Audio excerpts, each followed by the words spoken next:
What happens if I crash into this guy at full speed? Oh my! It's the best Star Wars preview you've ever seen. What's going on, everybody? I have something very special to share with you today. This is my official preview from my hands-on. I got to spend 4 hours playing Star Wars Outlaws more than a month before it comes out. Shout out to Ubisoft for the ridiculous opportunity that I could not have dreamed of. Go back in time and tell baby Jake that he'll eventually be playing the Star Wars game before it comes out. He will lose his mind. The first thing that you need to know is that this preview is kind of my impressions. There's a lot of voiceover. There's definitely B-roll. It's all from my actual gameplay. This is all me on the sticks that you're going to see, that you see right now. And I did 2 other videos as well, if you want to check those out, that are much more traditional Jake Twitching content, where it's me with a face cam playing the game, reacting to a couple different things that we do. Oh yes.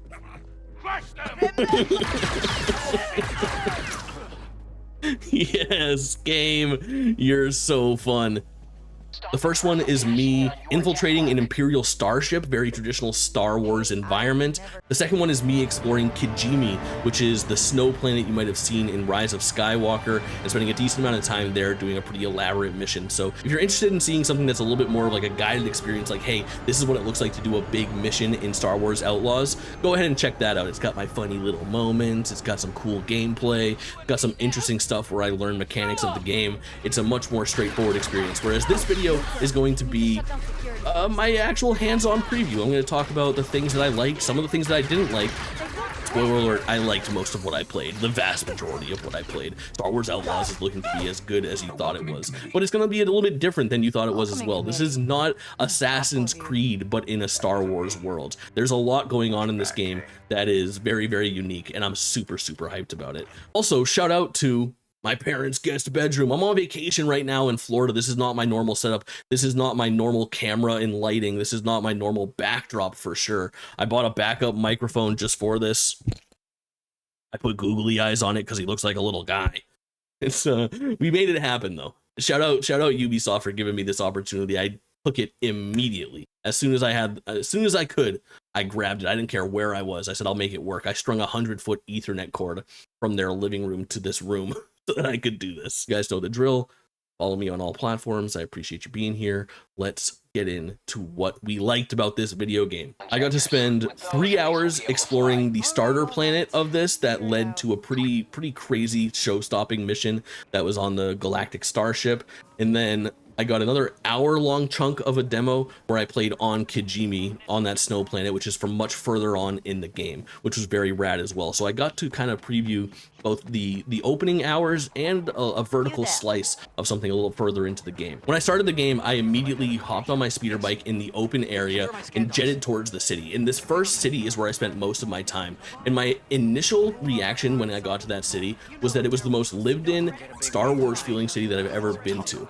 And the first thing that I wrote down in my notes was that walking through this city for the first time felt more like walking through Galaxy's Edge in Disney World than walking through a Star Wars city in any other Star Wars game that I've ever played. There was something really immersive and really alive feeling about this world. I loved my time in the open world, but I did spend most of my time kind of on the golden path, on the MSQ, the main story quest, and trying to get as far as I could in a lot of this content. But really cool stuff inside the city and outside of the city.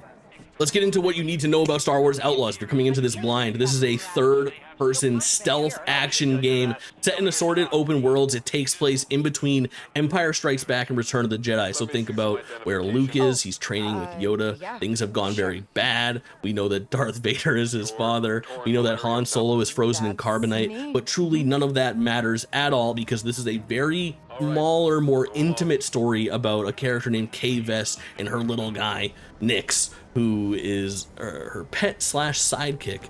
And she is a scoundrel. She is a Han Solo-like character. There is a lot of gray area with this character, and there's a lot of gray area with the choices that you make in this game. And that was truly one of my favorite things about it, is that this game doesn't make it easy for you to just be the good guy or the villain. In fact, you really only have one option, and it's to be a piece of work. No matter how you play it, you're gonna need to screw some of these factions over. And the factions that you interact with are probably the thing that gives you the most gameplay variety through the game. I think what was really interesting as I proceeded through is that I initially go for the good guy path every time, and I needed to put my flag in the ground early and decide if I was going to be riding for Crimson Dawn or not, or if I was going to be riding for the Hawk Cartel or not, because there is no way that you can progress this game making everybody happy, which I think will add to its replayability in the long run. I am not much of a replay the game type of person myself, but just in the experience that I had, I realized how much could be left on the table for actual gameplay and level design that you wouldn't see if you went one way or not the other. The best example of that I can give you is I had a particular mission that I failed on really badly. So I had to basically steal my first upgrade for my blaster, and I had to get that from either the Pike Syndicate or the Crimson Dawn. And when I did this, I had the Crimson Dawn affiliation already going, which meant that I was in good standings with the Crimson Dawn. So when I went to their base, the guards there said, hey, this girl's cool, let her in. So I went into the Crimson Dawn. My affiliation was good, not great, and it let me access some areas of their base, but not others. If my standing was better, I could have gone all the way to where the blaster part was held and just grabbed it and left. Instead, once I got kind of halfway into their base, there were some other people saying, hey, this is a restricted zone. You can't come in here. No. You're not allowed here. And I said, okay, no, that's my bad. And I had to start to sneak, right? And then I got caught. Things didn't go well for me. I got caught inside the Crimson Dawn base and got booted out, and then lost reputation with them so that my standing was no longer good. So now I'm standing outside of the Crimson Dawn base, and I try to like retry the mission, if you will, and I walk up to the same guards that let me in before, and instead they act like they don't know me. They don't know me no more because I was in there acting up before. So my reputation is now so bad that I need to head back in the other direction and sneak in to the first part of the base as well, because now I'm not wanted there anywhere. I ended up having a really hard time with the Crimson Dawn side of things, and I thought, why don't I just leave here then and check out the Pike side of things? So I left Crimson Dawn, and instead of that entire infiltration mission that I did in the first place, I went and tried the infiltration mission at the Pike Syndicate, which was a completely different base with a completely different layout and a ton more dialogue and opportunity to explore and hidden items inside. Just really cool that if things would have worked out and I would have infiltrated the Crimson Dawn base successfully and grabbed the blaster part, then I never would have infiltrated the Pike Syndicate, which was, I think, a really nice touch for if you played through this game again and wanted to do it with a different affiliation or just take an alternate path. You have so much more to explore and do differently. The coolest part about this entire thing, where I went to the Crimson Dawn and then Pike, is that the game knew that I was struggling with the Crimson Dawn section, because when I got there, I got on the radio to my friend and I said, hey, I'm infiltrating the Pike base. They go, huh, no luck at Crimson Dawn. I was like, oh, yeah, things didn't go so hot over there. You know where Pikes would keep aftermarket parts? No luck with Crimson Dawn? Let me figure this out, okay? Okay. I once did a job It noticed that I didn't do so well in the last one. They fired me. While we're talking about stealthing around and infiltrating these bases, we can talk a little bit about the gameplay. The thing that you need to know about this game is that there's a lot of sections that are stealth gameplay for sure, but they are required stealth gameplay. It's not always a game where you are able to go in and do things however you see fit, because there's a lot of games these days where they tell you can go in guns blazing and just kill everything in sight, or alternatively you can hop in and do a full stealth run. There are a lot of sections with forced stealth where there are fail conditions if you get caught by a camera or somebody rings the alarm or something along those lines. Not every section, sometimes you can go in guns blazing, but there are a lot of them, especially the more scripted areas, where you need to do things exactly as they see fit, which for me is actually really good, because if I had the option, I wouldn't be stealthing at all. I would just go in and blast every stormtrooper I saw. But it was fun, and it added to the gameplay variety quite a bit. A lot of sneaking around behind corners, a lot of climbing through vents, a lot of hacking. One of the coolest things in the video game is the two versions of hacking that you do.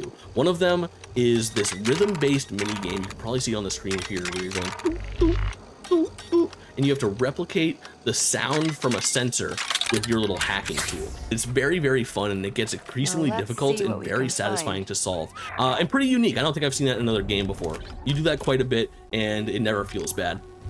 The other one is called slicing. Slicing is also very fun. I had a blast doing that. Slicing is like Wordle with symbols, I guess is the easiest way to do it. If you've ever played the game Mastermind, it is exactly Mastermind, but with symbols instead of colors, where you're trying to match things up, and it'll tell you if you have the right piece in the right spot. It'll tell you if you have the right piece in the wrong spot, or of course it will tell you that you're just completely straight up wrong. Really cool, and again, adds to that gameplay variety. One of the things I really want to reiterate is that when they announced Ubisoft Star Wars game, a lot of people said, oh, it's going to be Assassin's Creed, but you're a Star Wars character. Not the case here. I think the thing to know is that this world feels a lot more dense inside the cityscapes and a lot more wide open outside. One of the games that came to mind, and this is probably a somewhat obscure reference to compare it to, was Xenoblade Chronicles. If you know how they do their kind of like open zones as opposed to open worlds, is kind of the scale that I got from a lot of the area, where you'll have these really dense environments that are very curated and extremely detailed and immersive, and there's a lot of things that happen within these very dense environments, and you have kind of some wide open plains that you can explore as well. And there might be some little things to do, there might be some stuff on your compass where you have some question marks, side quests, points of interest and whatnot, but for the most part I stayed on the rails, so I can't speak to much of the side questing right now.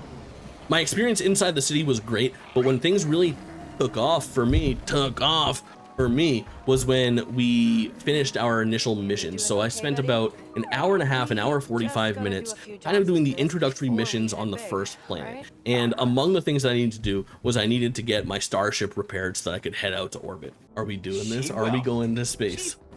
Yes. Press A to take off. Say no more. Say no more. Oh, sick. Oh, the musical cue. This gets me so amped. The space combat, very fun, very easy, which was nice. I'm so used to playing games like Star Wars Starfighter, Jedi Starfighter, Rogue Squadron, that dogfighting is all there is to do, so it's very complex and detailed. I had a very easy time in space, both steering, navigating, and doing combat. I had a blast.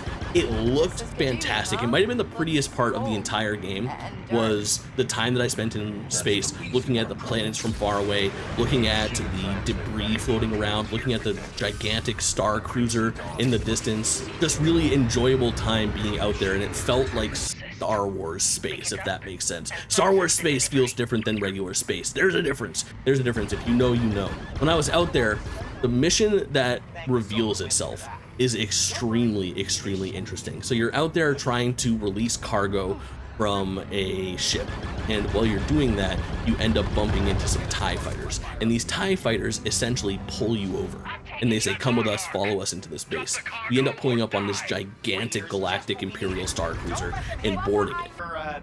I'm getting pulled over by TIE fighters. It's gonna go poorly for me. Or them. It's gonna go poorly for somebody. Yo, entering the star station. Don't mind if I do. Oh yeah, Imperial base vibes. This is the kind of atmosphere I'm looking for in my Star Wars game. When we get on there, there's an entire mission that takes place, and this is where the bulk of the first half of the demo took place. I was in here for about an hour 20 minutes, and what this felt like was, it was like its first big show-stopping mission. And this was show-stopping indeed. I loved my time spent here. From the second that we get off, you're in an atmosphere that just feels so authentically Star Wars. It feels like the halls of the Death Star or the starship from A New Hope. That environment, so much fun to traverse, so much fun to navigate, but really felt like a curated experience where this was a bit more linear than the environments that I was in before. You could tell that this was more of like a level design type situation, where I was going to be on this star cruiser one time, we were going to go from point A to point B, we were going to finish the mission, and eventually we're going to get out of here. Now, the time that I spent on here was so cool. The atmosphere was one thing, but the gameplay being a little bit more on rails lended itself even more to cinematic events and experiences and visuals. I think they nailed it. Seeing all of the TIE fighters and all of the Imperial shuttles, all of the stormtroopers marching around in formation was just so rad. That mission culminated in something pretty unexpected. I won't go into crazy details about what happens, but you meet a character on this ship who is very funny and very entertaining, and is essentially a big floating head. And you have to kind of almost jailbreak him out of this Imperial shuttle and get back to your ship. And my demo ended as I was kind of getting off the ship, but my god, is there something to enjoy there. I think Nyx is something that we need to talk about a lot more. Nyx is our little creature, our little guy, our little friend, and he is very much being pitched as the main character, an extension of the main character, if you will. Nyx and Kay work together, and you control both of them together. And Nyx has his own moveset that allows him to, you can send him to distract, you can send him to attack, you can send him to dismantle and obstruct views of things, you can have him chew through wires. There's a lot that Nyx can do that I think is really interesting, and he's a perfect little companion. And I think that there will probably be a lot of arguments between BD and Nyx as far as who's the better companion, but it feels really nice to have a little character with you the whole time. One of the things that I need to talk about before the end of this video that I am over the moon about is how Star Wars the HUD feels. Now, it seems like a moot point. It doesn't seem like it's very important, but until you experience it, you don't realize how good this HUD is compared to the HUD on any other Star Wars game ever. HUD heads-up display. When you get little flavored text on the screen saying mission complete, or new mission, whatever the text is on the screen, always looks so authentically Star Wars. It'll be like slanted off to the side with that kind of outline in the official Star Wars font. You know, it's more than just the Star Wars screen wipe when it comes to making this game feel Star Wars, which I really, really love the entire time. There's a lot of stuff that I can't show that I experienced. I can talk about it briefly, but some of the things like the map, the objectives, the journal, your affiliations with the different cartels, and the way that you upgrade your skills are all extremely interesting as well, and way more in depth than I thought it would be. There's no shortage of picking up items that you use to craft different materials or different upgrades, and there's a lot that goes into your relationships with assorted characters and the factions in the game. Star Wars Outlaws is a game that is going to absolutely pride itself on the way that you make decisions. And again, to kind of reiterate on this, I think it's very, very cool that you have no choice but to be a scumbag in this game. It's really rad that you can't go through and be the hero or be the villain. You have to screw some people over. You have to work with some people that you don't want to work with. It has a really, really cool way of making you kind of feel like a slime ball. That's a lot of guys to fight. We're just gonna chill. We're just gonna chill out. I was there when the captain got blasted. Yeah, that was me, brother. Sorry about it. So far from what I played, if I had to pick some criticisms, I would say that the story does feel low stakes in the grand scheme of things. You know, when you make a Star Wars game without a lightsaber as your thesis statement, you're probably going to be telling a more grounded story, and it does seem that way. I didn't see many characters that I knew before. I did see some. However, a lot of it seems like this is kind of a bit of a smaller Star Wars story. I think that it has the chance, if I was really looking at it critically and thinking ahead to what could be happening, could be at play. Again, I don't know anything. I think that there could be a pretty large connection to some of the movies and things like that as we go forward. But for the most part, in what I played, it seemed like a pretty consolidated story that is a little bit smaller in scale from what you're used to in a Star Wars game. Back to what I said about the 4 stealth missions. If you really wanted to be hypercritical about it, you got to make sure that stealth is something that you're into. I'm not a big stealth guy. I like stealth sometimes. I don't like being forced into stealth missions, and there was a lot of stealth in this game. If you hate stealth, it's possible that this won't be for you. But for me, I like Star Wars more than I hate stealth, so I had a good time making it happen. The only other issues that I ran into was sometimes I had a hard time deciphering where I was supposed to go when I was trying to infiltrate these bases. They would tell you where the item was that I was trying to get or what my mission objective was, but they wouldn't tell me how to get there. And if you know me as a gamer, this is probably more of a personal problem than a game design problem. The game has many, many options of where to go. You could go into this duct, you could distract this person, you could send Nyx over to hit this button. There's a billion different ways, it seems, that you could get into any of these bases. For me, I just want to have the little symbol that says go to this place, then go to this place. Move that symbol along for me. You don't like thinking outside of the box. You might have some trouble here, but again, this was an early build of the game. The game was not in a finished state. You might have having the opportunity to make it a little But bit if you're on the Pike's bad as side, far as what your next step is. Overall, just one of the best experiences that I've had playing a new video game ever. And it feels so authentically Star Wars. That's the thing I kept on saying the whole time. This feels so Star Wars to me, which I know seems like the low-hanging fruit to give as a review, but if you're a big Star Wars fan like I am, it's the most important thing that you can say, because we've all played Star Wars games that don't feel that Star Wars. Blah. Nothing here. Sick. No way, this guy's on me? No, no, no, no, no. Droid, stop, stop, stop, stop, stop. Droid, stop. Droid, stop. Droid. Oh, I didn't want to have to do that. Thanks so much for watching. I appreciate your time. If you liked this video, go check out the other 2 videos. Shout out to Ubisoft for giving me this opportunity. You're liking, you're subscribing, you're leaving a comment, you're finding me on other platforms.